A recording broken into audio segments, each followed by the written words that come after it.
നമസ്കാരം.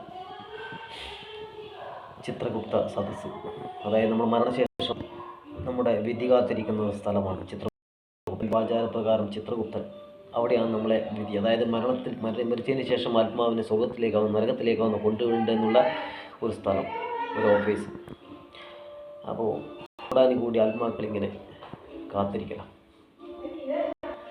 അപ്പോൾ വിധി കാത്തിരിക്കും. അപ്പോൾ ആദ്യത്തെ ചിത്രഗുപ്തൻ വിളിച്ചു കൊതുകിനെങ്കിൽ വരാൻ വേണ്ടി പറഞ്ഞു. കൊതുകിൻ്റെ ആത്മാവിനെ സമ്മതം ചോദിക്കാതെ അയാളുടെ ശരീരത്തിൽ നിന്നോ ഇവിടെ നിന്നെങ്കിലോ നിങ്ങളുടെ ഭക്ഷണമായ രക്തം ഊറ്റി കുടിച്ചിട്ടുണ്ടോ? അത് തെറ്റാണ്. അപ്പോൾ കൊതുക് പറഞ്ഞു, ഊറ്റി കുടിച്ചിട്ടുണ്ട്. സമ്മതം ചോദിക്കാൻ വഴിയോരത്ത് കിടന്നുറങ്ങുന്ന ഒരാളുടെ ശരീരം അതിന് വട്ടമിട്ട് പറഞ്ഞു.